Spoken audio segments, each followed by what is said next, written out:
Donc, bonsoir tout le monde. Merci d'être ici avec nous. Avant d'entrer dans le vif et le jus du sujet, j'aimerais prendre un moment pour reconnaître les territoires sur lesquels nous nous réunissons aujourd'hui. Donc, bien que cette rencontre est en mode virtuel, elle nous rassemble sur des terres ancestrales autochtones. Donc, la province de l'Ontario est couverte par 46 traités et autres ententes, témoignant de la présence continue et vivante des Premières Nations, des Métis et des Inuits. Donc, pour ma part, je vis dans une communauté du nord de l'Ontario qui est située sur le territoire visé par le traité numéro 9, qui est territoire traditionnel des peuples Cris, Ojibwe, Ojikri ainsi que du peuple Métis. Je suis profondément reconnaissante d'habiter et de travailler sur ces terres et j'aimerais exprimer ma gratitude envers les peuples autochtones pour leur lien durable avec ce territoire et réaffirmer mon engagement à bâtir et entretenir des relations respectueuses, durables et significatives avec leur communauté. Donc, je me présente brièvement. Je m'appelle Julie Pilon et je suis intervenante pivot chez Parents Partenaires en éducation.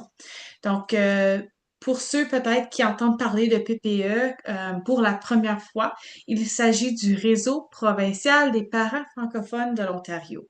Donc, on collabore justement avec les 12 conseils scolaires francophones ainsi qu'avec le consortium Centre Jules Léger dans le but d'éclairer, accompagner et outiller les parents afin d'optimiser leur rôle de premier éducateur. Donc, c'est le cadre de nos soirées parents offertes justement dans le cadre de nos projets d'engagement des parents que nous vous proposons cet atelier ce soir. Donc, je vous invite d'ailleurs à nous suivre sur les réseaux sociaux pour découvrir toutes les autres belles initiatives et projets services chez PPE. Donc, ce soir, vous êtes peut-être un parent engagé, un membre d'un conseil d'école ou d'un comité de participation des parents ou encore juste quelqu'un qui souhaite jouer un rôle de leadership et renforcer la confiance en soi et dans les relations avec les autres. Donc, PPE a l'outil parfait pour vous. Donc, ce soir, grâce à notre invité spécial, nous allons découvrir le module Leadership parental en confiance, qui est conçu justement pour vous aider à gagner en assurance dans votre rôle de parent leader. 2, favoriser la collaboration et la confiance au sein de votre conseil d'école ou CPP et mobiliser votre entourage autour d'objectifs communs. Donc, que vous soyez déjà impliqué ou que vous envisagez peut-être juste le devenir, ce module vous offrira des outils concrets pour avancer avec assurance et avec plaisir. Donc, ce soir, comme j'ai dit un peu tantôt, notre invitée spéciale, nous avons le grand plaisir d'accueillir Mélanie Gatt, qui est coach certifiée et formatrice et conférencière, qui nous offrira là, cette super belle soirée ce soir. Donc, à toi la balle, Mélanie, et bon atelier à tous. Merci beaucoup, Julie.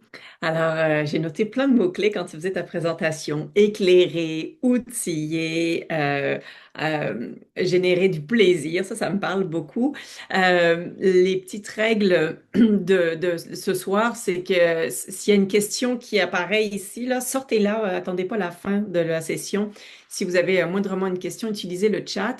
Rappelez-vous qu'on est enregistré. Si vous la mettez dans le chat, je ne nommerai pas votre nom. Je ferai juste relire la question pour garder la confidentialité, mais aussi pour que les gens qui l'écoutent plus tard puissent comprendre de quoi il s'agit. Donc ça, c'est vraiment la petite règle toute simple, mais évidemment, si vous voulez intervenir avec le micro, ça va me faire plaisir de répondre à ça. Vous allez voir que ce soir, il va y avoir des petites questions de réflexion personnelle, évidemment, parce que dans le coaching, on essaye de pratiquer et de le mettre, de pas juste rester dans la théorie, mais de le mettre en pratique. Donc, j'ai envie de commencer tout de suite en allant dans le vif du sujet. Si je vous demandais, là, quelles sont les qualités d'un ou d'une bonne leader selon vous? Hein, quand je dis selon vous, ça veut dire qu'il n'y a pas de mauvaise réponse. C'est quoi les qualités d'un bon ou d'une bonne leader selon vous? Puis je vous challenge un peu plus en vous disant, tu sais, à quoi vous pouvez le voir? En d'autres termes, en d'autres mots, euh, c'est quoi son comportement? À quoi je peux l'entendre? Qu'est-ce que cette personne peut dire? Qu'est-ce que les autres peuvent dire de cette personne-là? Comment vous pouvez ressentir que cette personne est un ou une bonne leader? Fait que je vous laisse y réfléchir. Vous pouvez aller dans le chat pour me donner du feedback là-dessus, le partager. pensez à ça, là, puis il y a déjà des choses qui arrivent dans le chat. Alors, c'est une personne qui donne l'exemple à suivre. C'est une personne qui suit les règles. C'est une personne qu'on veut comme modèle. J'aime ça, intéressant. Oui, effectivement. Je vous laisse y réfléchir.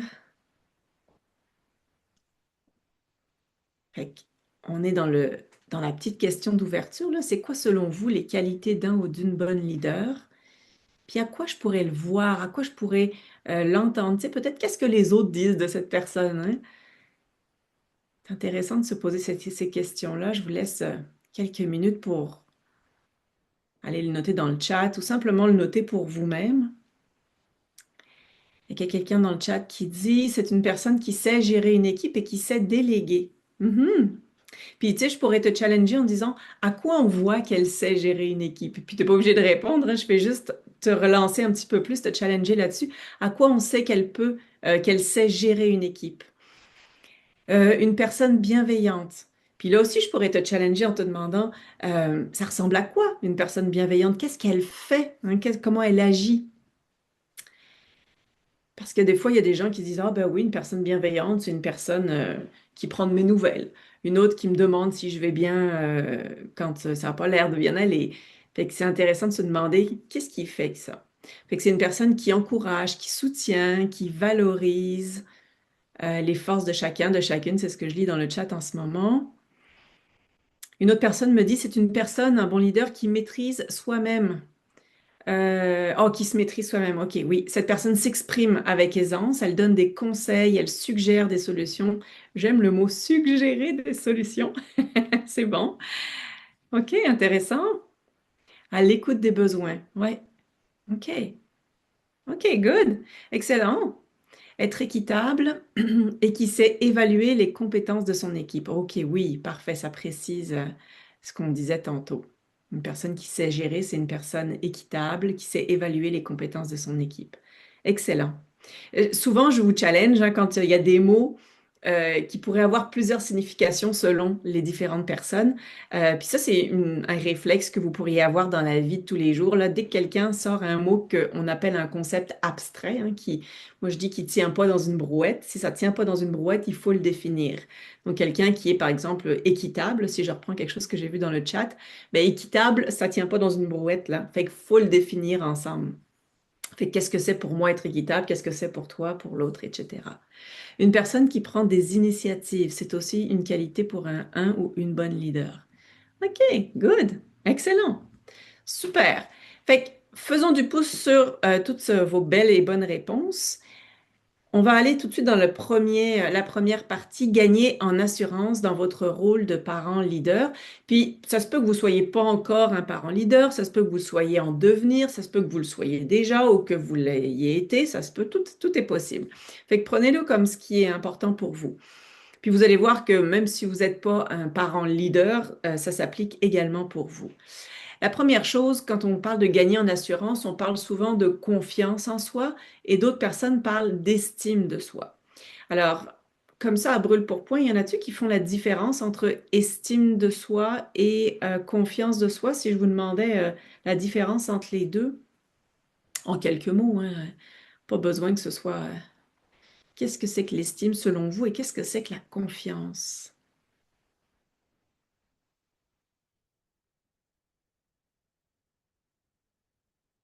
Prenez le temps d'y réfléchir encore une fois, de vous dire qu'est-ce qu'une personne qui a de l'estime pour elle-même pourrait se dire? Qu'est-ce qu'une personne qui a de la confiance en elle pourrait se dire? Il y a quelqu'un qui nous dit l'estime nourrit notre confiance. C'est intéressant. Ouais, j'aime l'idée. J'aime l'idée. Si on devait définir l'estime versus la confiance, là, je vois le lien, que l'un pourrait nourrir l'autre.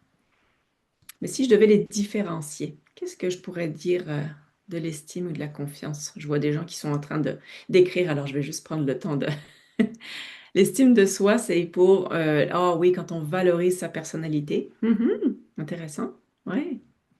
Puis c'est intéressant le mot qui vient d'être écrit dans le chat de valoriser, qui renvoie aux valeurs, effectivement. Et c'est tout à fait vrai.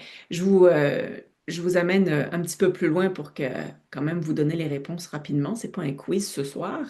Euh, L'idée ici, c'est que l'estime de soi, elle est relationnelle. C'est-à-dire qu'elle naît dans la relation, elle naît dans le regard que les autres posent sur moi, essentiellement quand je suis enfant, et puis on grandit avec ça. C'est vraiment un je suis, c'est comment je me vois. C'est la personne qui aurait une belle estime d'elle pourrait dire je mérite le meilleur. Je le vaux. C'est vraiment cette histoire de valeur. Je le vaux. C'est ça. Fait que ça, on est vraiment dans l'estime de soi. De l'autre côté, on a la confiance en soi.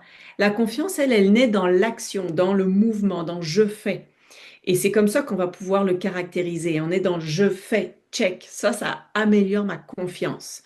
Les gens qui ont une belle confiance en eux croient profondément qu'ils peuvent obtenir le meilleur. Pas qu'ils le méritent. Mériter, c'est l'estime. Je suis capable, c'est la confiance. OK?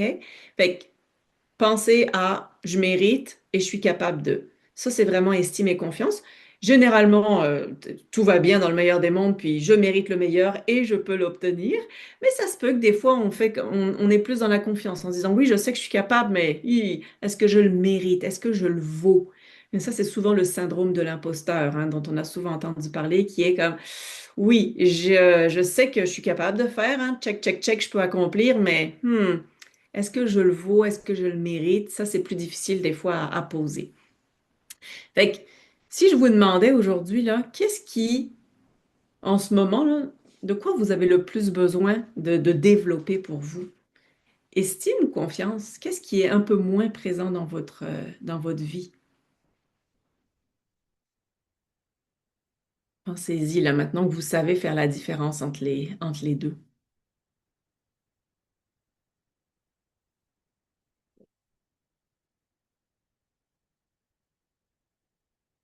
Certaines personnes disent la confiance, d'autres disent l'estime. Je vous rassure, la prochaine diapo, c'est des astuces pour les deux. Donc, plutôt pour chacune d'entre elles, je devrais dire. Donc, je vous montre tout de suite ça, puis je continue à vous lire dans le chat. Le- Voici des petites astuces là, pour améliorer l'estime et la confiance de soi. Fait que pour l'estime, un exercice que je fais souvent avec mes clients, mes clientes, là, c'est les 5 qualités. Fait que les 5 qualités, c'est, on pourrait imaginer que que vous écrivez 5 de vos qualités. Puis je vous demande pas d'être restrictive, là, vous pouvez en avoir davantage, mais on pourrait en dire 5. Puis chaque soir, vous pourriez reconnaître chacune de ces qualités. Fait que dire, ah oui, je sais pas moi, une de mes qualités, par exemple, ce serait d'être dynamique. OK. Alors, ma qualité dynamique, là, comment elle s'est révélée aujourd'hui? Quel impact elle a eu? Hein, juste pour comme construire une image positive de moi. Fait que, tu sais, vous pouvez prendre ces 5 qualités-là, puis à chaque fois vous dire, OK, oui, j'ai été dynamique aujourd'hui quand j'ai fait ça, puis voici l'impact que ça a eu. Là, vous vous donnez un petit boost d'estime de vous-même. Ça, c'est l'exercice des 5 qualités. Euh, la pensée positive, j'imagine que vous le connaissez, mais je vous le nomme quand même parce que on en parle quand même beaucoup, je trouve, récemment. Puis c'est une très bonne chose parce que notre cerveau est plus euh, en mode négatif d'habitude pour faire attention, warning, il y a des choses qui se passent. Donc, quand on cultive la pensée positive, c'est vraiment d'aller écrire des pensées, euh, des affirmations, j'ai envie de dire, qui vont être constructives, qui vont être positives, essentiellement sur soi, ce serait une belle chose, mais ça pourrait être aussi un peu comme autour. On parle souvent du journal de gratitude, vous avez certainement déjà entendu ça. Donc, d'aller chercher de la pensée positive sur ce qui nous entoure, puis comment je suis reliée à ça. Donc ça, c'est une belle chose par exemple, pour moi, je pourrais noter 3 pensées ou 3 événements positifs qui m'aiderait à mettre mon cerveau en mode positif plutôt que autocritique. Hmm.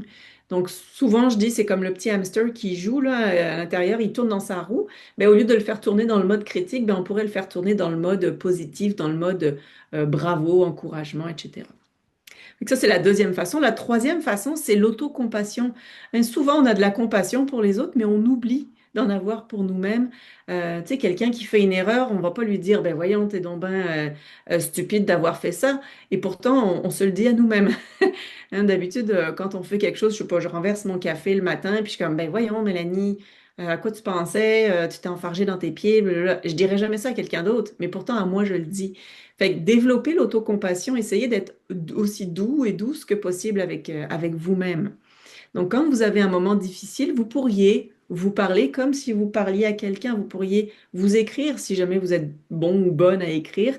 C'est réconfortez-vous comme vous réconforteriez vos enfants, par exemple. Donc ça, c'est vraiment d'avoir une attitude plus douce envers soi. Et puis le dernier, c'est l'échelle du succès. L'échelle du succès, c'est quelque chose d'assez extraordinaire, mais c'est plus sur le long terme. Mais je vous le nomme quand même parce que je trouve que c'est une très belle chose. Imaginez un escalier ou une échelle et à chaque barreau, on gravit d'un pas vers notre objectif final. On part généralement de j'y arriverai pas et j'ai envie d'y arriver. Je vais peut-être y arriver. Je crois que j'ai le potentiel d'y arriver. J'ai envie, mais je sais pas. Oh, je commence à savoir. Puis finalement, je sais et j'ai envie. Et finalement, j'y arrive.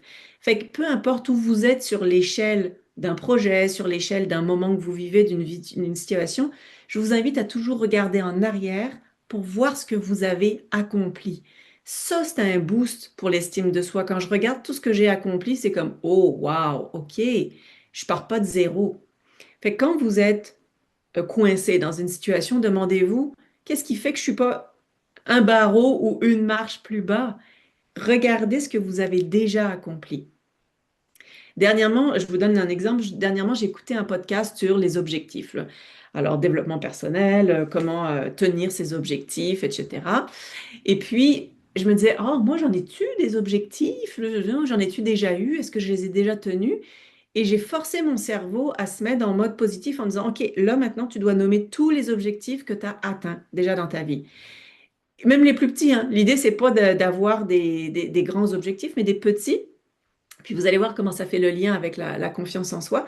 À ce moment-là, je me suis dit, oh, wow, OK, je suis capable d'accomplir, je suis capable d'arriver à terminer les choses. Ça, c'est quelque chose qui, moi, personnellement, des fois, j'aime moins ça parce qu'on dirait que je finis pas les choses. Je suis très bonne pour démarrer, mais finir, c'est plus difficile.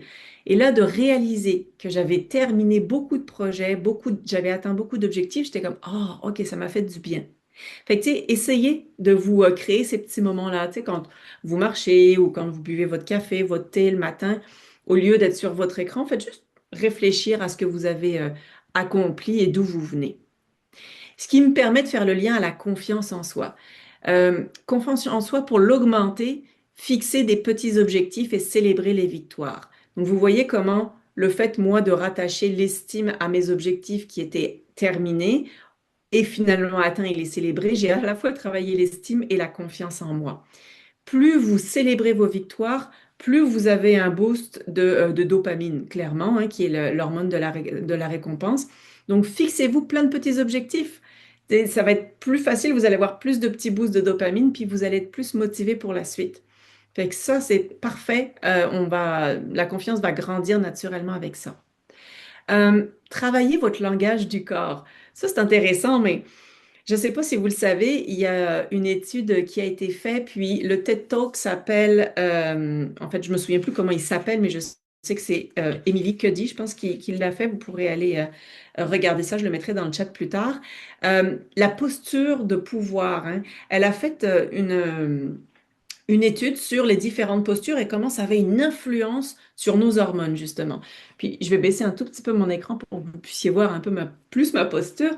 Mais la posture de pouvoir, notamment une, c'est d'avoir un peu la posture de Superman, là. Fait qu'on met nos deux poings sur nos hanches, puis on se tient droit, puis tu sais, on peut même regarder un peu en l'air dans les airs. Cette posture-là, si vous la tenez pendant 2 minutes, pas 2 heures, 2 minutes comme ça fait un boost à l'intérieur de vous. Alors, un boost et une baisse d'autre chose. Le boost de testostérone, hein, cette hormone de dominance, dans le bon sens du terme, cette hormone de pouvoir et de puissance. Ça, c'est ce qu'on s'est aperçu. Et puis, la deuxième chose, c'est que ça enlève l'hormone du stress, le cortisol. Donc, on voit une baisse du cortisol et une augmentation de la testostérone quand on se tient dans des positions comme ça. Euh, il y a des positions aussi plus quand vous êtes assis, les bras comme ça, puis encore une fois, vous regardez plus vers le haut. Ça, c'est des positions qui font que vos hormones vont être boostées. Donc, pensez-y, c'est intéressant. Euh, à contrario, il y a des postures qui vont descendre nos testostérone et augmenter notre hormone de stress, notamment les postures plus voûtées, plus avachies, j'ai envie de dire comme ça. Ça, ça va définir les bras croisés, définitivement des positions qui vont plutôt faire descendre votre confiance, là. Donc, c'est intéressant de voir comment on peut travailler le langage du corps là-dessus. Autre idée, vous le connaissez, cette idée, ce n'est pas une erreur, c'est un apprentissage. On le dit souvent, non, non, j'ai pas fait une erreur. Ben, on peut dire j'ai fait une erreur, mais au fond, j'ai fait une erreur et ça devient une occasion de progresser, une occasion d'apprendre. Fait que quand vous êtes bloqué quelque part, quand vous avancez pas, demandez-vous, qu'est-ce que je suis en train d'apprendre en ce moment? Ou même si c'est passé, qu'est-ce que ça m'a permis d'apprendre? Qu'est-ce que ça va me permettre de faire différemment dans la suite du livre de mon histoire, là? Donc, l'idée, c'est de réduire un petit peu la honte, la culpabilité, puis d'alimenter une confiance, là. On va baser ça sur la résilience à ce moment-là. Et finalement, le dernier outil pour la visualisation, pour la confiance en soi, c'est la visualisation positive. Vous vous doutez bien de ce que c'est, mais quand on ferme les yeux, là, puis que on imagine quelque chose, si on l'imagine positif, il y a quelque chose qui se passe dans notre cerveau parce qu'on n'est pas dans la vraie situation. Donc, comme on est en situation de sécurité, tu sais, par exemple, je suis assise dans mon fauteuil chez moi, je bois mon petit thé, je suis vraiment pas en insécurité, je suis totalement dans un safe space, là, complètement.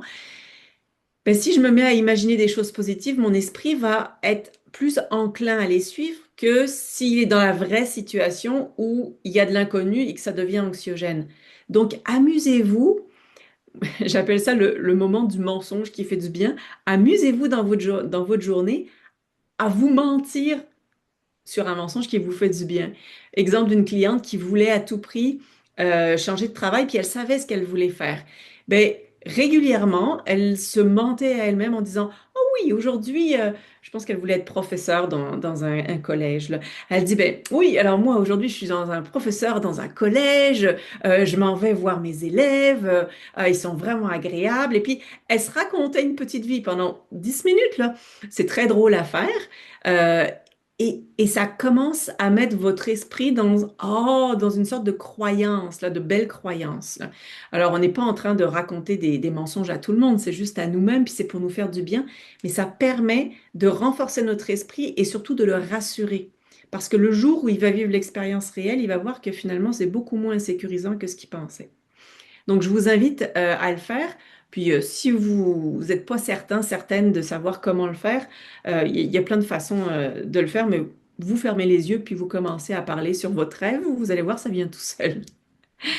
Alors ça, c'était les exercices pour renforcer l'estime, puis la confiance en soi. Je viens de vous en parler un petit peu. Des fois, il y a des choses qui nous bloquent dans la vie. Puis, en termes de coaching, on appelle ça des croyances limitantes. Euh, Elles vont nous limiter parce qu'elles nous freinent, parce qu'elles nous retiennent en arrière.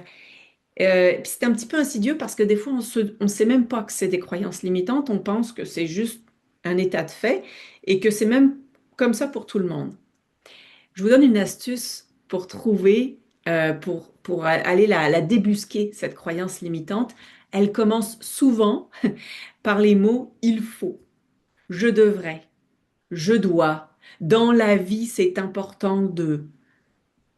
Je pourrais jamais. Il y a quelque chose de contraignant, hein, dans cette croyance limitante-là. Fait que je vous invite à y penser, tu sais, à réfléchir un petit peu.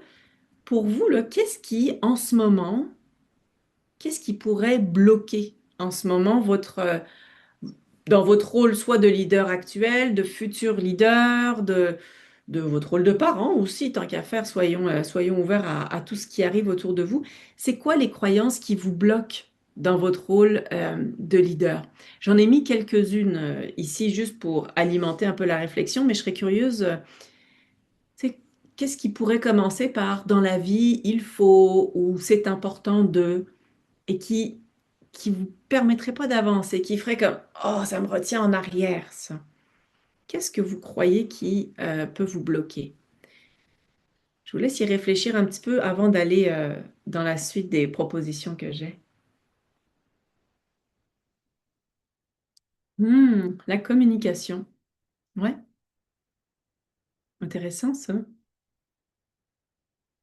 Mhm.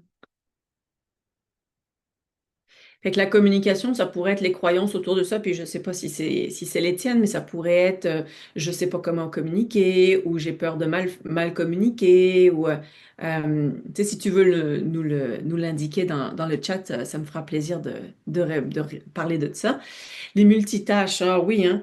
Puis c'est quoi la croyance sur les multitâches? Il y a quelqu'un qui me dit les multitâches dans le chat. Ce serait quoi ta croyance en lien avec ça? Si vous le deviez y penser, là. Il y en a qui écrivent la communication, les multitâches. C'est quoi les croyances qui sont reliées à ça? Et puis pour vous aider, vous pourriez dire, je crois que la communication, c'est... tout. Ça peut vous aider. Mhm. Mhm. Il y a quelqu'un d'autre qui dit, j'ai pas assez de temps. Il faut être partout pour tout gérer. OK, parfait. On tient une très belle croyance limitante, là. Il faut être partout pour tout gérer. OK. Vous voyez qu'on reconnaît le il faut. Le il faut, c'est... puis une croyance, qu'elle soit limitante ou motivante, c'est une vérité pour la personne. OK? C'est pas une vérité qui est généralisée, mais c'est une vérité pour la personne. Et ça, c'est important de la respecter. Hein? On va pas se moquer, on va pas juger la croyance de l'autre parce que c'est une vérité pour elle. Euh, donc, il faut être partout pour tout gérer. Je vais prendre cet exemple-là. Ici, le premier, c'est une des premières choses qu'on pourrait faire, puis je le lance comme ça à la personne qui l'a écrit dans le chat, t'en feras ce que tu veux. Qu'est-ce qui arriverait si tu n'étais pas partout pour tout gérer? Hein, première question, il faut. OK, qu'est-ce qui arrive si on ne le fait pas? Première question que vous pouvez vous poser quand vous avez une croyance comme ça. Euh, Ensuite, on pourrait aller questionner la généralisation. Ici, il faut être partout pour tout gérer. Donc, est-ce que je pourrais être juste à une place pour gérer une seule chose? Donc, d'aller questionner un petit peu les mots qui sont là-dedans, ça, c'est intéressant. Des fois, quand vous vous arrêtez aux mots que les gens emploient, comment vous pourriez vous re-questionner là-dessus? Mhm. Il y a quelqu'un d'autre qui nous dit dans le chat, ben, tu sais, un défi pour moi, c'est la communication entre les collègues ou la communication entre parents et jeunes ados. Ça, c'est plus difficile. Puis, en fait, je dis c'est plus difficile, mais pas nécessairement. La personne n'a pas mis ça dans son message. C'est ce que je conclus, mais ça n'est pas nécessairement le cas. Mais ça pourrait être une croyance que c'est difficile de communiquer. Fait que je vous donne des exemples là, de choses qui peuvent bloquer dans la vie. On en a parlé, le syndrome de l'imposteur, c'est quand j'ai la confiance, normale, mais j'ai une faible estime de moi. On se souvient, je suis capable, je vais le faire, mais je crois pas que je mérite cette reconnaissance ou que je mérite ça. Euh, Ça, c'est une des croyances qu'on peut aller essayer de débusquer. L'autre croyance, c'est je suis pas assez. Je suis pas assez diplômée, je suis pas assez, j'ai pas assez d'expérience, je suis pas assez depuis assez longtemps au Canada pour me mettre dans un conseil de parents. Je suis pas assez outillée. Je suis pas assez. Je vous donne une astuce que là encore une fois, je donne souvent à mes clients et mes clientes. Puis je devrais dire souvent mes clientes, parce que c'est plus des femmes qui sont dans mon bureau. Euh, Quand vous pensez que vous n'êtes pas assez, ou trop, ou whatever, c'est que vous êtes en train de vous comparer à quelqu'un d'autre. C'est important de vous comparer à vous-même. Si vous voulez vraiment vous comparer, comparez-vous à vous-même. Et encore une fois, regardez d'où vous êtes parti. Puis si vous voulez vraiment encore vous comparer à quelqu'un, imaginez cette personne à son jour 1. Donc, si vous vous comparez, je ne sais pas moi, à une personne qui est dans un comité de parents depuis toutes les années d'école de ses trois enfants, elle a probablement beaucoup d'expérience. Mais ramenez-vous à cette personne-là quand elle est arrivée à sa première réunion pour la première journée où elle est rentrée sur un comité. Et ça fait toute la différence. Parce que souvent, on a tendance à se comparer à des gens avec qui on ne peut pas se comparer. Parce on n'a pas la même expérience qu'eux. Et pourtant, on continue à se comparer à cette personne-là. Et ça, c'est très mauvais pour confiance et estime. Donc, quand vous vous dites, je suis pas assez, ramenez-vous à ce que vous étiez il y a, je sais pas moi, 2 mois, 3 mois, 5 ans. Puis regardez que vous avez évidemment fait du chemin. Puis amenez-vous à, OK, ce serait quoi la prochaine marche pour penser que je suis assez? Puis trouvez un modèle, trouvez quelqu'un vous pourriez imiter d'une certaine façon. Il y a des gens qui me disent, ben non, moi, je veux pas vraiment être un leader scolaire, là, mettons, parce que je veux pas être dans la lumière. Moi, je veux pas le spotlight. Là, moi, je suis une personne de l'ombre. Là, je veux pas être la personne qui va être un porte-parole. Ben, c'est intéressant, là encore, c'est de se demander, qu'est-ce qui se passerait si tu étais dans la lumière? Parce que, tu sais, peut-être que la lumière, c'est la personne a juste peur de parler en public. Peut-être qu'elle a peur des conflits. Peut-être qu'elle a peur de ne pas être assez bonne pour l'idée quelque chose. Peut-être qu'elle croit que c'est elle qui va devoir prendre toutes les décisions.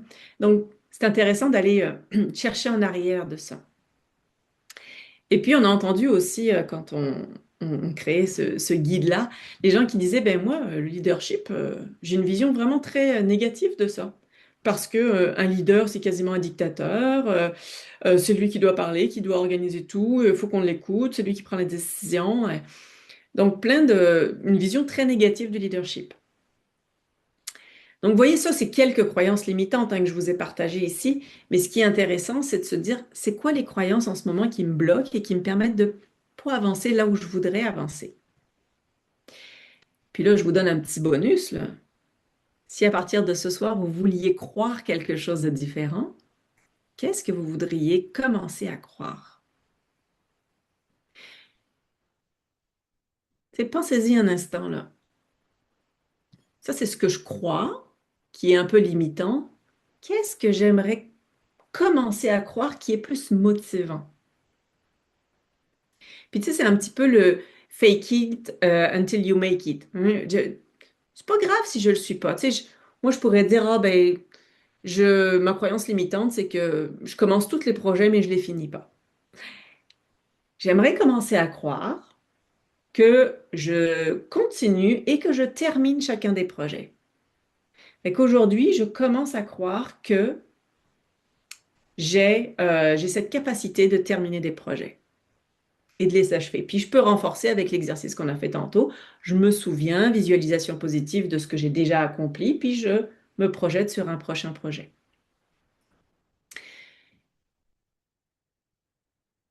Quand je lis dans le chat là, l'avenir de mon jeune ado, je te challenge si tu le souhaites, qu'est-ce que tu aimerais commencer à croire en lien avec ça?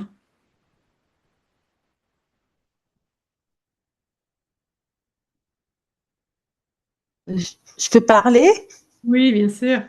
Oui, non, parce qu'en fait, j'ai un bon exemple là. Depuis qu'il est à la maternelle, on dit toujours qu'il est le leader dans la classe parce qu'il participe activement. Il pose des questions qui sont peut-être pas forcément, mais qui va au-delà du contexte. Et en même temps, il a un groupe d'amis et c'est lui qui, quand il y a un souci, c'est comme s'il est le centre et puis il doit régler les conflits les uns avec les autres. Mhm. Donc, on lui dit, bah, il est toujours le leader quoi, dans la classe depuis qu'il est en la maternelle. Et il y a aussi effectivement son bulletin et ses notes aussi. Donc, il y a aussi, ça valorise. Mhm. Mais euh, effectivement, moi, personnellement, je suis mère au foyer parce qu'en fait, mon mari travaille de 8h30 à 4h30 Et moi, je suis focalisée sur mon mari et mon enfant parce que je voudrais toujours qu'ils prennent la voie droite, quoi. Parce que Hmm. sinon, avec ces amis-là, je crains. Puis le milieu où on vit, je pense que Julie avait fait. J'habite dans Donald, donc pas loin du parc Overbrook. Donc, il y a toujours, en attendant les informations, ça fait toujours froid au dos. Tous les jours, il y a des histoires comme ça. Donc, je préfère me focaliser sur mon mari, mon enfant, mon mari, mon enfant, mon mari, mon enfant. Puis, ce qui va être intéressant, c'est de se dire, c'est quoi la croyance qui me bloque en ce moment? Si tu es bloqué, hein, parce que ça se peut que tu ne sois pas bloqué non plus, mais s'il y a quelque chose qui t'empêche d'avancer, ça pourrait être justement de se dire, ben, je veux peut-être pas m'investir, puis je dis n'importe quoi, mais je voudrais peut-être pas m'investir dans du bénévolat parce que en ce moment, je suis complètement focusée sur mon enfant puis mon mari. Ça pourrait être ça. Il pourrait y avoir plein d'autres choses. C'est de se demander qu'est-ce que j'ai besoin de croire pour aller mieux. En gros, c'est un petit peu ça qu'on peut se poser comme question aujourd'hui. Qu'est-ce que je pourrais commencer à croire pour que ça fasse un petit peu plus, un petit soulagement, là. Tu sais, j'aime faire ce geste-là de, OK, qu'est-ce que j'aimerais croire pour que justement, mes épaules se baissent un petit peu plus. J'aimerais croire que mon jeune va avoir, a déjà, en fait, pas va avoir, mais a déjà les bonnes valeurs pour faire les bons choix, pour pas suivre les mauvaises personnes. Je peux croire que mon jeune est apte à décider de certaines choses. Je peux croire que il y a des choses qui nous appartiennent. Il y a des choses qui nous appartiennent pas, hein. Je veux dire, on peut bien croire. Euh, il y a des choses, c'est un fait, c'est pas une croyance. Si tu habites dans un milieu qui est pas très sécuritaire, c'est pas une croyance, c'est un fait. Donc ça, tu peux pas vraiment avoir d'influence là-dessus. Ce qui est important ici, c'est de se dire, tout ce qui est une croyance, c'est là-dessus que je peux avoir de l'impact. Mais pas les croyances des autres, attention. Il va pas falloir travailler pour les autres, il faut travailler vraiment pour soi parce que on peut pas vraiment changer les croyances des autres. Fait que, avançons là-dessus. Ça, c'était vraiment la première partie sur l'assurance, sur la confiance, sur l'estime, sur comment se sentir plus, j'ai envie de dire, grounded, plus solide là-dedans. Une fois que ça, c'est plus ou moins avancé, on peut arriver dans la collaboration puis la confiance dans justement une entité, dans un groupe, peu importe lequel. Ici, je vais vous rappeler un petit peu le lien de confiance, ce que c'est. Le lien de confiance, il faut comprendre qu'il va se construire dans la durée. Alors, il y a des gens qui vont le donner très rapidement, mais il y a des gens pour qui ça va être plus long. Le lien de confiance, c'est quelque chose qui va se passer avec des gestes, avec des paroles, avec des attitudes. C'est ça qui va bâtir le lien. Puis, pour vous donner l'image, je prends toujours l'image d'une petite corde à laquelle on ajoute une autre petite corde, une autre petite corde, une autre petite corde, puis on les enroule ensemble, puis ça fait une corde vraiment très solide. C'est ça le lien de confiance, hein. C'est bâti une petite ficelle à la fois, quasiment un fil à la fois. Donc, le lien de confiance, c'est la capacité de tisser des relations solides et durables qui soutiennent la collaboration, qui apaisent les tensions, puis qui vont favoriser une communauté qui va être plus inclusive et inspirante. En d'autres mots, plus vous êtes en train de poser des gestes, d'avoir des paroles en lien avec la confiance, plus vous êtes en train de créer la relation avec l'autre. Je vais vous donner trois piliers de la confiance, puis je vais vous donner des outils surtout pour être sûr que vous puissiez les utiliser à bon escient, puis qu'ils vous servent, qu'ils vous soient utiles. Le premier pilier de la confiance, c'est la transparence. La transparence, ça veut dire, assez simplement, être honnête et clair dans ce qu'on dit et ce qu'on fait. OK? Donc, je vais être transparent avec les gens. Ça va permettre de bâtir la confiance avec les autres. Hein, si je suis pas transparente, si je suis pas honnête, si je suis complètement embrouillée dans ce que je dis, même si c'est pas volontaire, ma confiance va s'émousser. Il va y avoir quelque chose qui va pas adhérer. Fait que quand on veut être clair dans ce qu'on dit, dans ce qu'on se fait, un des outils que vous pouvez utiliser, c'est les questions de clarté. Ça, c'est l'outil par excellence de toute personne qui fait du coaching, mais aussi de toute personne qui veut utiliser l'approche coaching.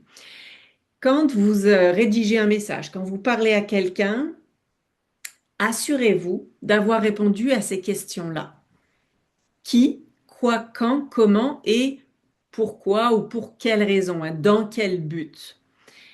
Si vous répondez dans votre message à ces questions-là, il y a des grandes chances que votre message soit clair pour la personne qui va le recevoir.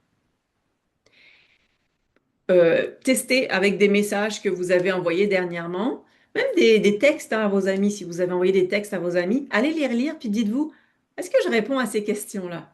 Je peux vous assurer qu'à quasiment 100% des chances que vous ayez oublié de mentionner quelque chose. Puis, des fois, c'est correct, ça, on va le comprendre, puis des fois, c'est ça qui va créer le malentendu. C'est ça qui va créer le «Oh, j'avais pas compris ça comme ça».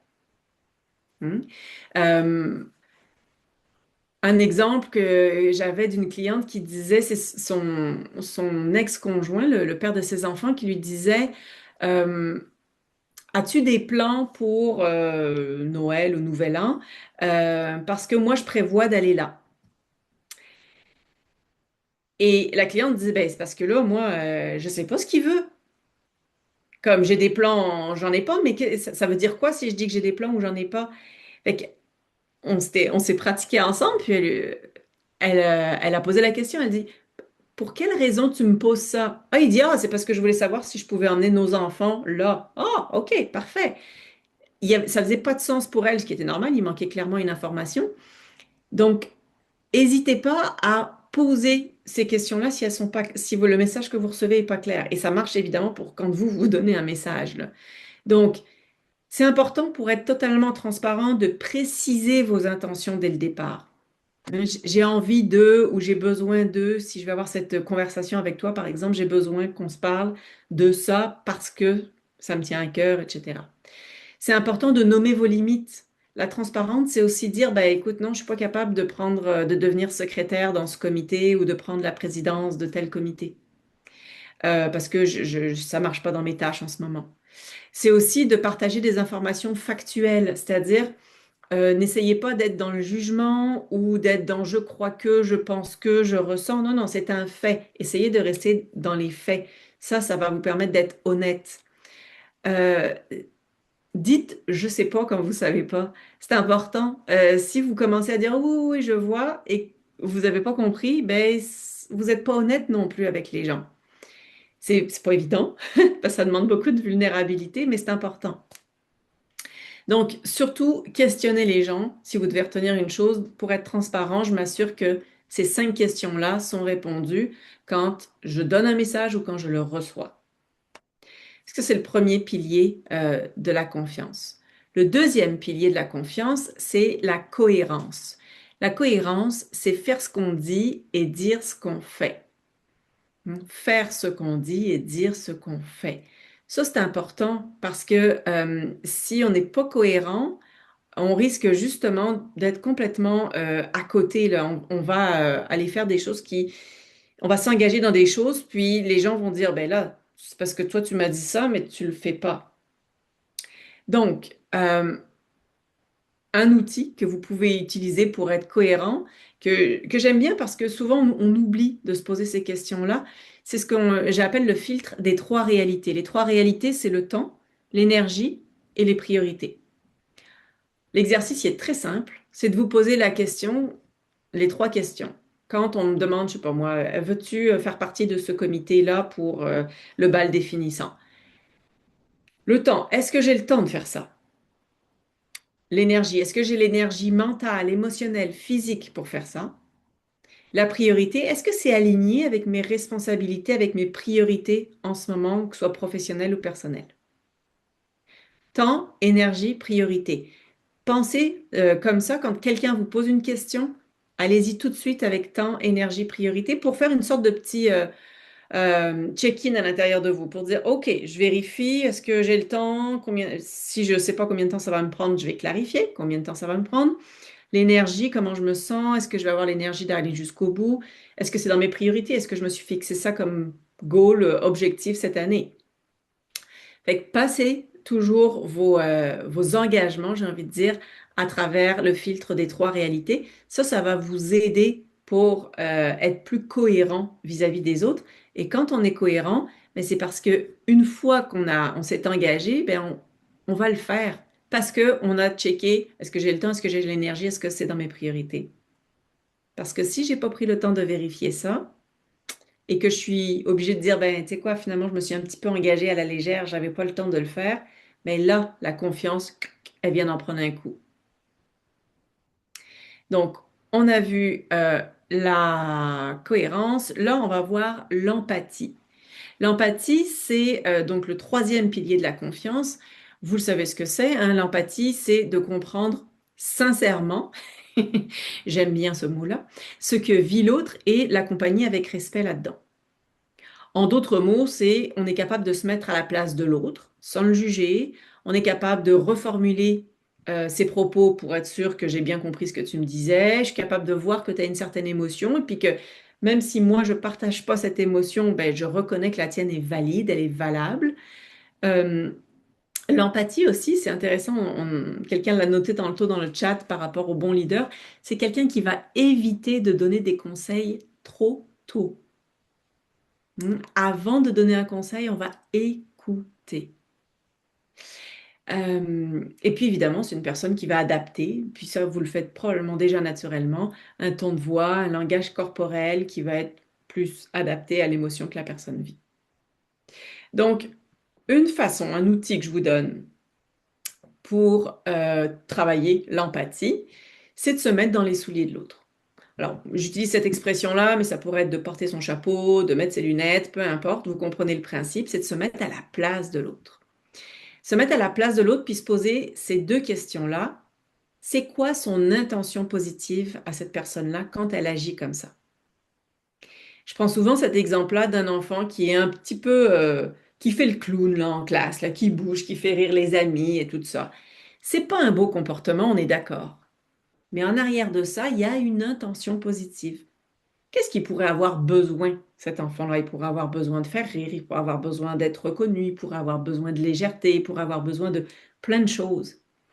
Donc, quand vous voulez démontrer de l'empathie envers quelqu'un, mettez-vous à la place de cette personne-là et demandez-vous, c'est quoi son besoin le plus profond en ce moment? Vous pouvez aussi, si c'est plus facile, de vous poser la question, c'est quoi ses peurs? C'est quoi ses peurs pour lui, pour les autres? Tu sais, il y a quelqu'un qui m'a dit, un client qui m'a dit, mais cette personne-là m'a critiqué aujourd'hui. Je suis comme, OK, parfait, tu t'es senti critiqué, parfait. La personne, de quoi elle avait peur quand elle t'a dit ça? De quoi elle avait peur pour elle-même, puis pour l'organisation pour laquelle elle travaille? Et là, oh, on a réalisé que, bah oui, effectivement, c'était pas nécessairement une critique pour dire, t'as pas bien fait ça, c'est plus parce que t'as fait ça, j'ai peur de. Et là, on change complètement notre façon de voir les choses parce que quand quelqu'un a peur, qu'est-ce qu'on fait? On veut juste le rassurer. Et donc, à ce moment-là, la personne qui dit, oh, ben, j'ai subi une critique, finalement, elle dit, oh, OK, non, je suis pas face à une critique, je suis face à quelqu'un qui a peur et je sais comment le rassurer. Donc, quand vous faites preuve d'empathie, c'est vraiment tout à fait gagnant sur toute la ligne. Quand vous êtes enragé contre quelqu'un, là, de vous ramener à l'intention positive, même si c'est très difficile, c'est gagnant pour tout. Pour tout, pour tout, pour tout. Pour les relations avec vos enfants, avec vos conjoints, conjointes, pour les relations avec vos collègues, avec les autres parents, peu importe, là, l'intention positive, c'est vraiment important. Puis, si quelqu'un veut partager un comportement négatif ou quelque chose qui vous a fâché, tu sais, je serais curieuse, là, y a-t-il quelque chose dans la vie qui vous fâche profondément, là? Allez-y avec ça, on va essayer de décortiquer une intention positive, là. Pensez à une situation, soit qui vous est arrivée ou que autour de vous, là, quelque chose qui vous fâche particulièrement. Bon, les gens qui font le minimum, super, on part de ça. Ça pourrait être quoi? Puis là, je vous lance la question à tout le monde, là. Ça pourrait, puis il y a plein de réponses possibles, ça pourrait être quoi l'intention positive des gens qui en font le minimum? Je sais que c'est très challengeant comme question, mais je sais aussi que vous êtes capable. Les gens qui font le minimum, c'est quoi Oui, alors première réponse, ils pourraient vouloir conserver leur énergie. Absolument. Puis c'est positif. On veut tous conserver notre énergie, right? Fait que ça, c'est bon. Excellent. Qu'est-ce qu'il pourrait y avoir derrière comme intention positive, derrière le fait que ben, moi, j'ai décidé d'en faire le minimum?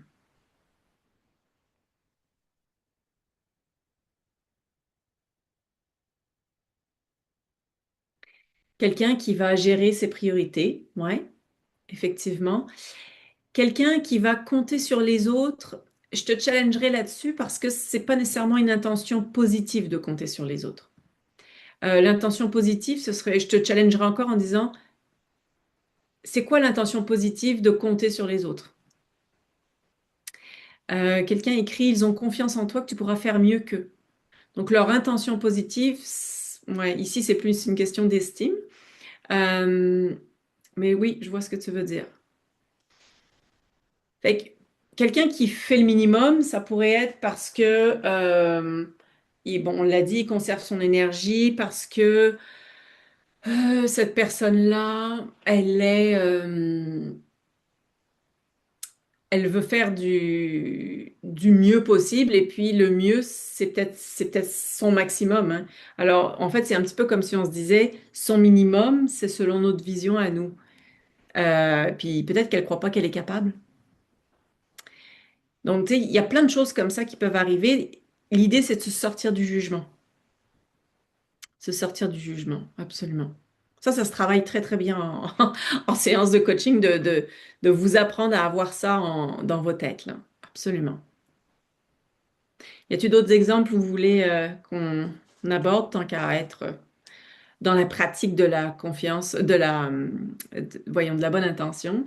S'il y en a, n'hésitez pas, c'est le temps.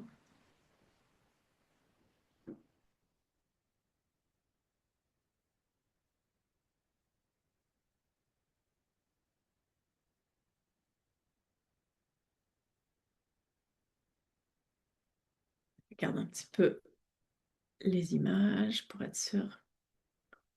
Et le chat. OK, ça marche. Good. De toute façon, s'il y a d'autres choses, vous pouvez absolument l'envoyer quand vous voulez dans le chat. Je vais vous lire. Alors, j'arrive à la troisième partie qui est mobiliser votre entourage autour d'objectifs communs. Ici, les deux mots-clés, ça va être objectif et commun.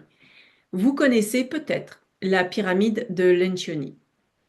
La pyramide de Lencioni, elle fonctionne du bas vers le haut, où on va imaginer dire tout le temps la phrase quand on manque de, il y a. Donc, quand il y a un manque de confiance dans l'équipe, il y a une peur de la confrontation. Quand il y a une peur de la confrontation, il y a une absence d'engagement. Quand il y a une absence d'engagement, il y a un évitement des responsabilités. Et quand il y a un évitement des responsabilités, pardon, il y a une inattention aux résultats collectifs. Donc vous voyez bien que la base de la pyramide de Lencioni, c'est la confiance. Il faut qu'on se fasse confiance pour pouvoir aller plus loin après dans le débat d'idées, qui est la peur le bon côté de la confrontation. Et quand on va dans le débat d'idées, ben là, on peut s'engager, puis tout au fond, atteindre les objectifs communs. Donc, gardez en tête cette pyramide-là, parce que ce qu'on va voir juste après comme outil, c'est un outil de coaching en PNL, c'est qu'on s'aperçoit que quand on a des objectifs communs, on manque de clarté sur les objectifs.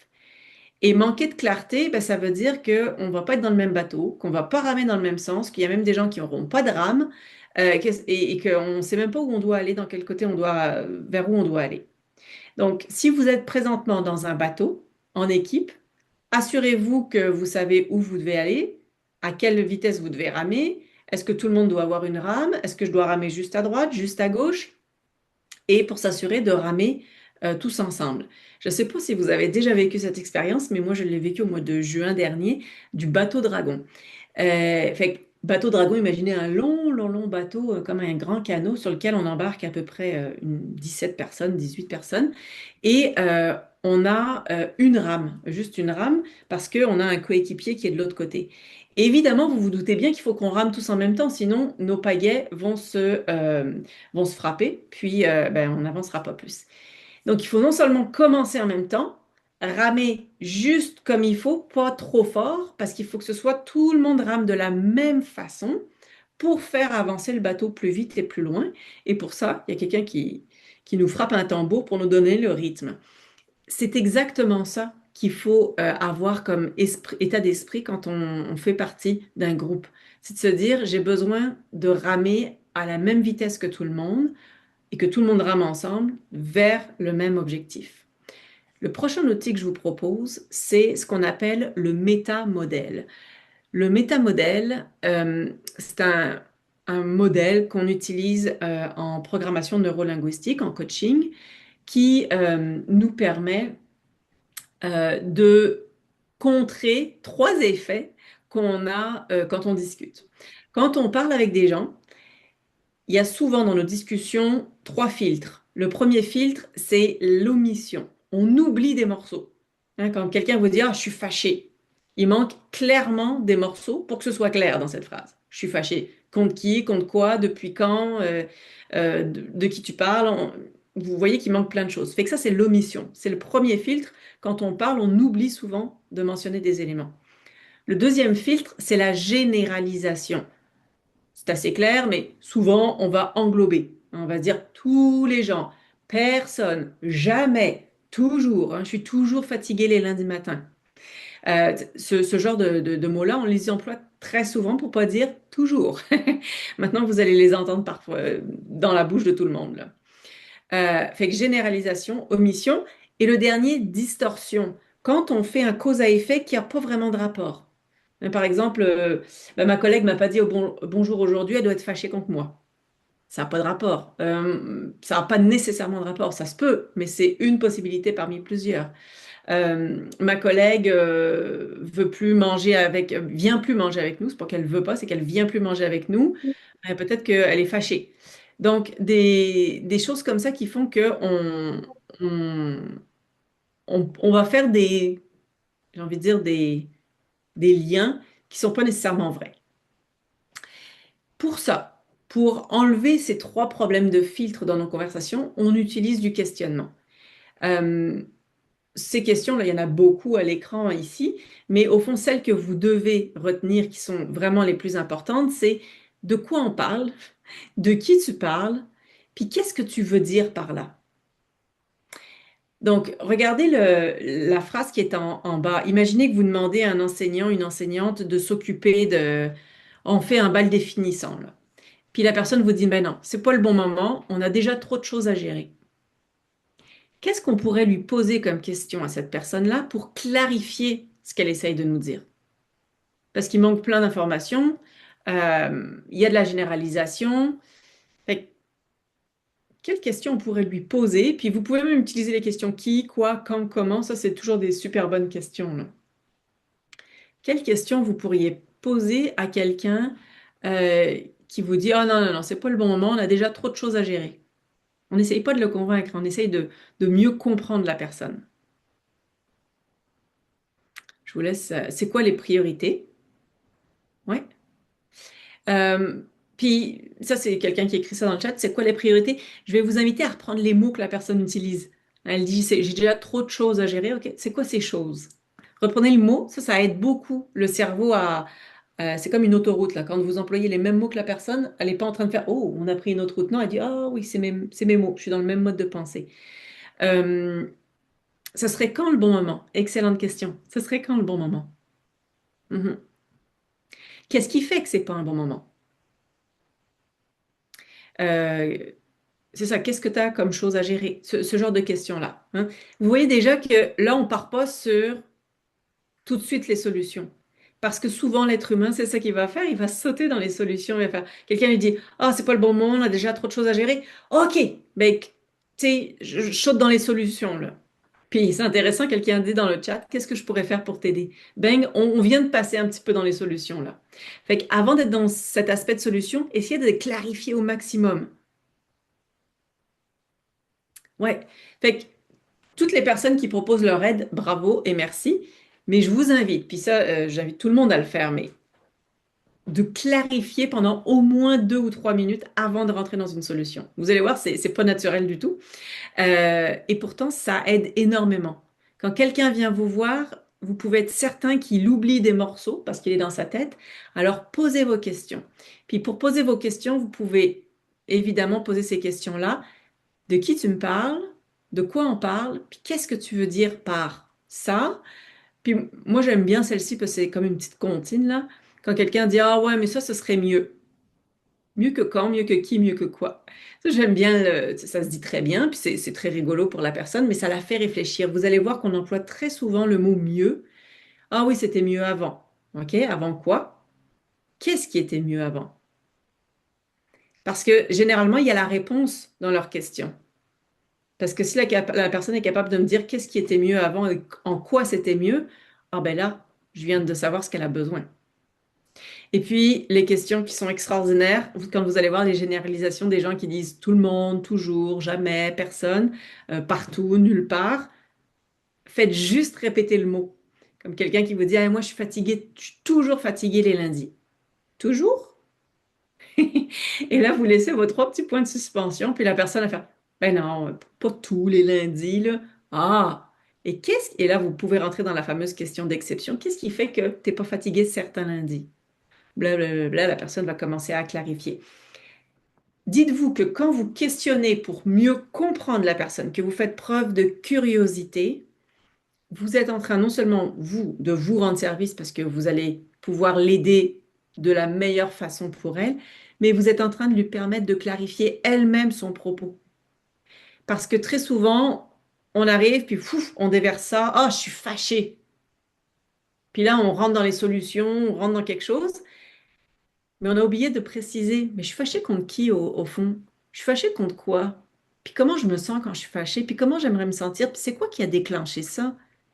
Si je repars avec toute cette petite base-là, ouh, OK, là, on vient de mettre beaucoup de clarté.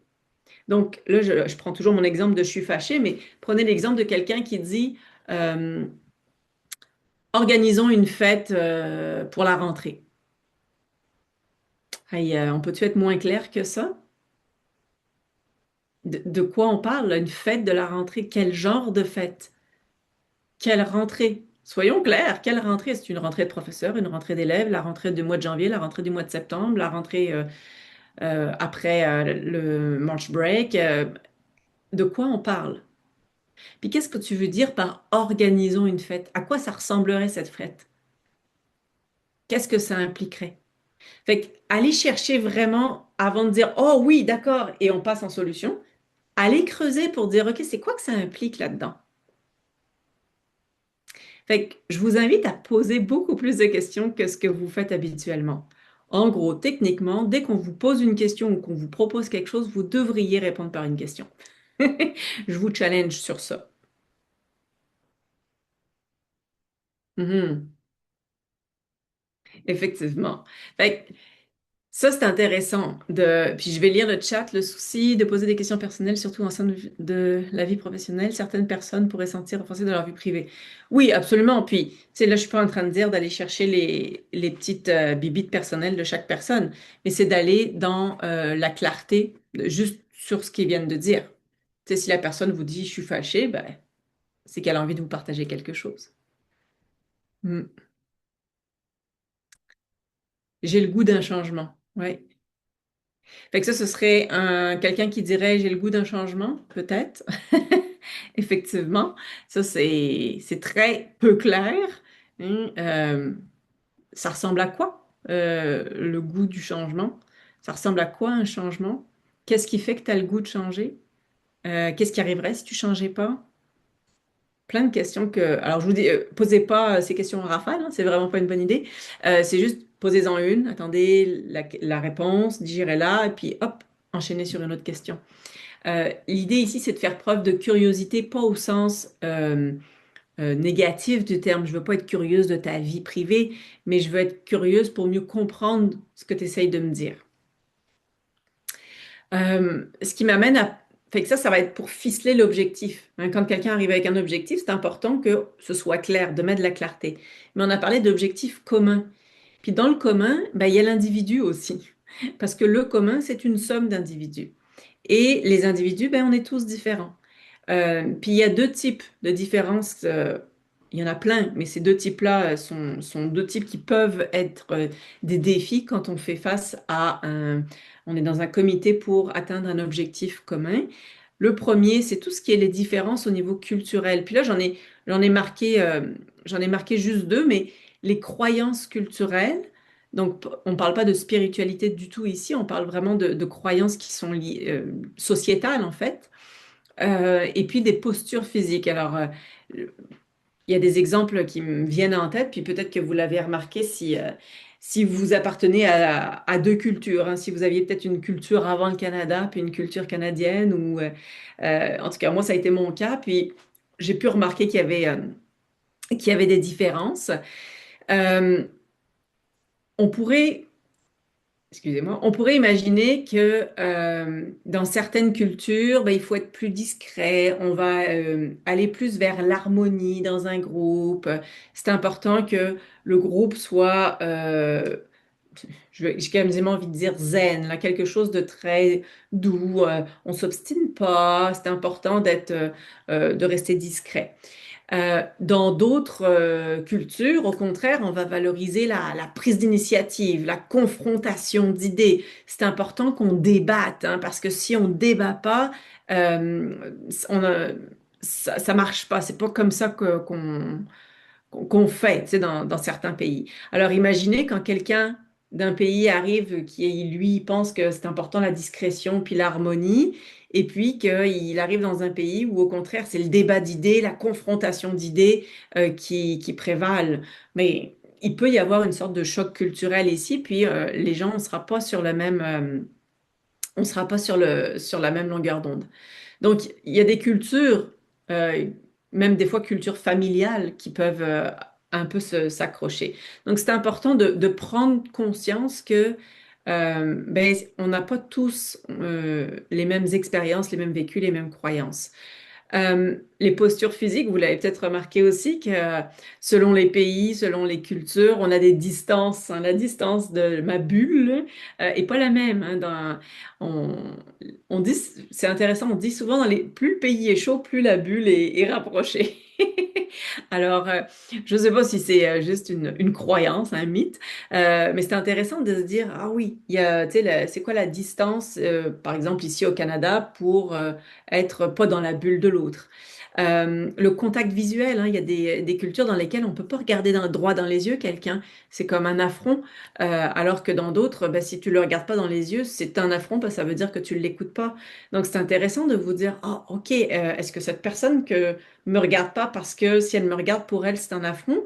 Puis c'est des choses comme ça qui sont intéressantes à aller chercher. Pareil pour la gestuelle, hein, les signes ne veulent pas tous dire la même chose dans tous les pays, dans toutes les cultures. Donc, tout ça pour vous dire que ça peut influencer toute votre dynamique collective, là. Donc, faites attention à ce que des fois, c'est tout à fait accepté dans une société, mais pas dans l'autre. Fait que ça, c'est la première idée de différence. La deuxième, elle est plus au niveau de la personnalité. Euh, je sais pas si vous avez remarqué, mais il y a des choses des fois où vous dites, oh, waouh, ça, waouh, j'ai hâte. Puis il y a quelqu'un qui dit, oh, et moi, pas du tout, là, puis il recule. C'est intéressant de se rappeler qu'il y a des choses qui peuvent motiver des personnes qui vont en démotiver d'autres. Euh, on n'est pas, nos cerveaux fonctionnent pas tous de la même façon. On n'a pas tous les mêmes éléments qui nous motivent dans la vie.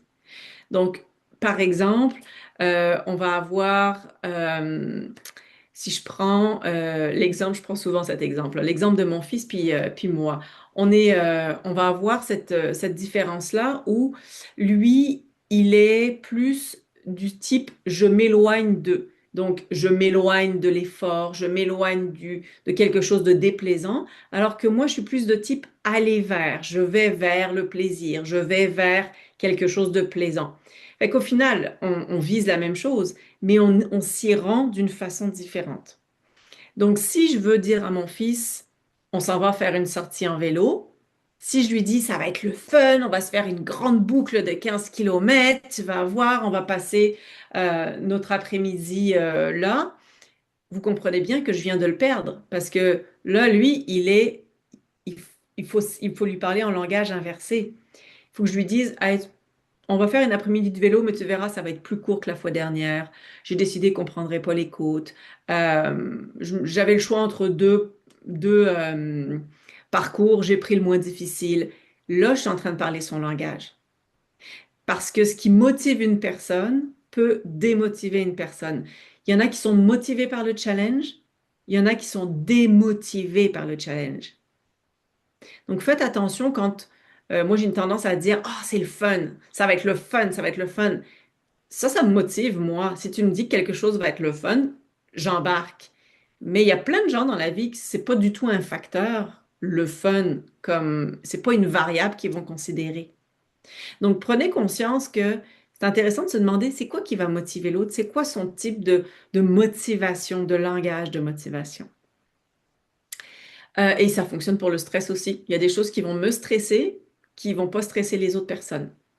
Donc, pensez aussi, je sais pas moi, la pression. Tu sais. Sous pression, il y en a qui performent énormément. Mais sous pression, pardon, il y en a qui performent pas du tout. Donc, pensez à comment ça peut avoir un rôle là-dedans. Voici donc pour à peu près ce que je voulais vous présenter aujourd'hui. Évidemment, j'ai une question pour vous. À la lumière de tout ce qu'on a dit là aujourd'hui, comment tu te sens? Qu'est-ce qui se passe à l'intérieur de toi? C'est quoi les réactions à tout ce qu'on vient de discuter ensemble? Prends le temps de faire un petit check-in à l'intérieur, vérifier comme, OK, ouais, j'ai peut-être pris des notes, je peux les regarder, j'ai peut-être eu un petit haha moment où j'ai fait comme, ah oui, tiens, c'est vrai, je fais ça, ou même qu'est-ce que j'ai envie d'essayer? C'est parce que je vous ai donné plein de techniques, là. Qu'est-ce que j'ai envie d'essayer de faire? Puis, si vous voulez avoir plus d'outils, je vous laisse, je vais le mettre dans le chat. Mais ça, c'est plein d'outils gratuits que je mets à la disposition de tout le monde, qui sont des exercices faciles à faire.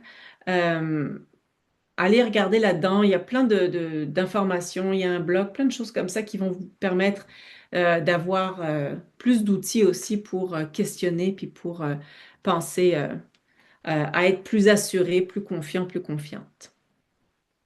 Good. Alors, Julie, je vais te redonner la parole à moins qu'il y ait des questions. Fait que s'il y a des questions, n'hésitez pas, vous pouvez ouvrir vos micros. Rappelez-vous qu'on est enregistré. Si vous voulez aller dans le chat, vous pouvez aussi mettre ce qu'il y a, vos questions dans le chat, puis je nommerai pas votre nom, je vais juste vous répondre. Prenez le temps. Bon, ben, c'est ça. À ce point-ci, un peu comme tu l'as dit, Mélanie, on rouvre le plancher. S'il y a des gens dans la salle qui ont des questions, sentez-vous très à l'aise de les poser. Je vais juste dire rapidement, au cas où il y a des gens qui commencent à quitter, j'ai vu qu'il y a déjà eu quelques gens, mais bon, on va faire un courriel de suivi, donc c'est pas grave. Mais je vais mettre dans le chat le lien vers le formulaire d'évaluation de la soirée. Donc, s'il vous plaît, prendre quelques minutes avant de quitter, ça serait super apprécié. Puis, d'ailleurs, on va l'envoyer par courriel aussi, là. Mais c'est ça. Donc, je sais pas, j'attends une petite minute avant de conclure la soirée, voir si jamais il y a des gens qui ont des questions, commentaires. Sinon, c'est pas grave non plus. Des fois, si on Mhm. part en réflexion, donc moi, je dois dire, Mélanie, de mon côté, ce que j'ai beaucoup apprécié, c'est comme, c'est ça, ça a été un peu challenging pour moi quand on me posait les questions avec les scénarios.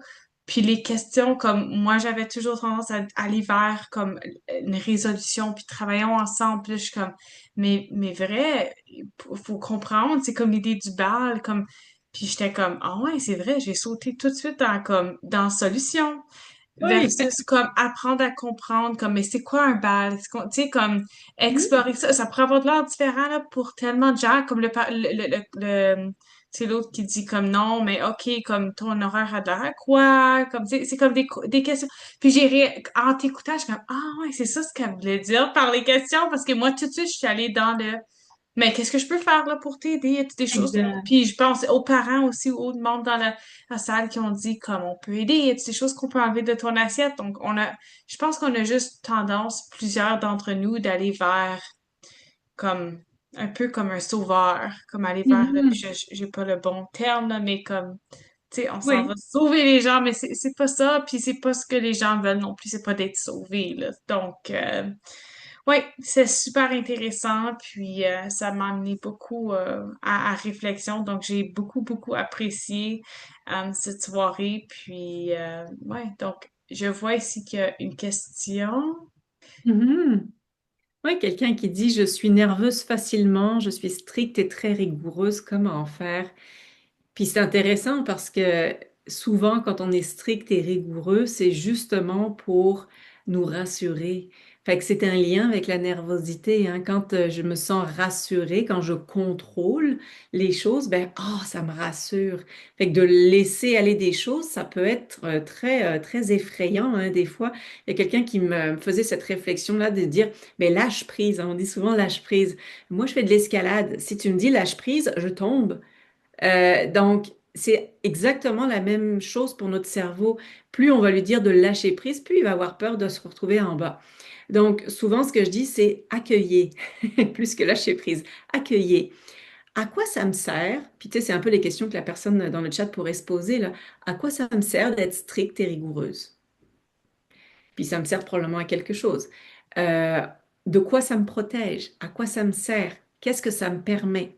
Ça, c'est toutes des questions que vous pouvez vous poser quand c'est là dans votre vie. Une fois que vous avez trouvé à quoi ça sert, demandez-vous de quelle façon autre, de quelle autre façon vous pouvez atteindre le même objectif, mais sans passer par être stricte et rigoureuse. En d'autres mots, je suis stricte et rigoureuse, ça me permet d'être rassurée. Parfait, ça c'est mon besoin, j'ai besoin d'être rassurée. Comment je pourrais être rassurée d'une autre façon qu'en étant stricte ou rigoureuse? Fait que ça, c'est juste d'aller voir les choses sous un autre angle. Ça, c'est ce qu'on fait en coaching très régulièrement. Donc, c'est la changer de perspective. Ça peut être très intéressant comme idée. Alors, je laisse ça à la personne dans le chat, puis ça va faire du chemin ce soir ou cette nuit. On va tout rêver à toi ce soir, Mélanie. Ouais, Euh, excellent. donc, je sais pas si, merci beaucoup pour la question. S'il y a quelqu'un d'autre et si vous êtes à l'aise avec l'enregistrement, n'hésitez pas, vous pouvez aussi ouvrir votre caméra et votre micro, là, mais Non, enfin, moi je suis comme ça parce que en fait c'est ma personnalité d'être. Je m'énerve parce que j'étais assistant de direction en France et fallait vraiment tout gérer aussi bien. On avait un petit groupe de 15 personnes, donc j'étais la seule secrétaire, un magasinier, un chef et puis des mécaniciens. Je travaillais dans un concessionnaire automobile et il fallait vraiment être rigoureux parce que il faut la voiture qui rentre au garage, il faut faire sa voiture, il faut contacter le client, il faut être à l'œil, voir s'il n'y a pas. Je suis la dernière, donc je peux voir les erreurs qui ont été mises, une pièce qui ne devrait pas être là, sur un dossier qui on peut se tromper d'un dossier à un autre. Donc j'étais toujours en train de contrôler. Et à la maison, ça se ressent tout ça, ça se ressort tout ça. Et avec mon enfant, le matin, c'est tous les jours, allez, oui, allez, Youssef, vas-y. Et bientôt, le bus va partir et lui, il a son application, il sert à 3 minutes, 4 minutes. Mais moi, 8 heures, c'est dehors, c'est pas encore là à la maison. Donc, je suis toujours en train de Intéressant. être sur Intéressant. les nerfs, là. Oui, je te challenge un peu, puis je te lance cette idée que tu pourrais mettre en application, c'est de se dire une chose, une mini-chose là, de la routine quotidienne que tu pourrais ne pas faire demain. Tu sais, par exemple, je sais pas, là, tu lui rappelles qu'il doit prendre son autobus ou whatever, là. Fais une chose pour laquelle tu vas lui faire confiance, puis tu vas rien dire, là. Puis prends quelque chose de minime, là, quelque chose que tu vas pas, ça va pas être horrible sur ton cœur de maman, là, comme on veut quelque chose de minime, juste pour appréhender comment ça pourrait se passer, OK? Pas besoin que tu nous le dises, là, je veux vraiment que tu te concentres sur toi, puis ça se peut que tu n'aies pas la réponse tout de suite, mais demain, là, tu vas le sentir. Enlève juste une mini chose que tu fais d'habitude, juste pour sentir, OK, comment je me sens avec ça, puis surtout, c'est quoi le résultat? Parce que des fois, il y a zéro conséquence, puis on fait comme, ah, ben là, avoir su plus tôt, j'aurais laissé ça aller. Fait que, tu sais, ce que j'entends, moi, qui est très beau, là, c'est que ta rigueur, et non pas ta rigidité, ta rigueur, elle a des très, très belles façons d'être exploitée, notamment, tu sais, dans ton ancien job, là, dans ton ancien travail, là. Ça, c'était parfait que tu sois rigoureuse là. Fait que, tu sais, il y a des endroits où on peut être rigoureux, puis d'autres où on a moins besoin de l'être. Excellent. Super. Y a-t-il d'autres questions, d'autres choses à partager avant qu'on clôture cette séance-là? Donc, c'est ça, je vois le temps qui avance, mais je veux dire, si on pourrait permettre une dernière question, si jamais Non. qu'il y a une autre. Donc, je vous écoute. Je regarde autour, voir s'il y a quelqu'un avec soit main levée ou dans le chat, mais on voit des merci. Donc, d'ailleurs, c'est ce qui m'emmène au mot de clôture. Puis c'est vraiment un grand merci à toi, Mélanie, pour cette belle présentation ce soir. Puis merci à vous, chers parents, partenaires, d'être ici ce soir, puis d'avoir participé. Je sais que Mélanie nous a challengé un peu dans nos pensées, mais c'est bien, c'est bon.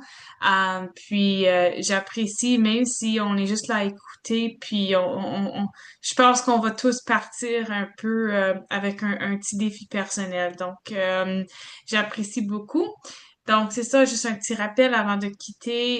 Si vous voulez prendre un moment pour remplir le formulaire d'évaluation. Donc, il y aura à chaque mois le tirage spécial. Donc, toute personne qui prend un moment de remplir le formulaire aurait la chance de courir de gagner une carte cadeau justement de 50 $ chez un entrepreneur francophone, possiblement proche de chez vous. Ensuite, j'aimerais juste noter que notre prochaine soirée parents aura lieu le 30 octobre. Donc, justement, le thème étant soutenir la réussite scolaire de nos enfants. Donc, tout savoir sur les tests de l'OQRE en Ontario. Donc, justement, j'y serai, ayant un enfant qui va vivre le test cette année. Mais bon, la soirée est ouverte à tous. Donc, si c'est un sujet qui vous interpelle, s'il vous plaît, n'hésitez pas à vous inscrire. Donc, je vais à ce point-ci arrêter l'enregistrement. Je vous souhaite à tous une super belle soirée et encore merci, d'avoir été parmi nous ce soir.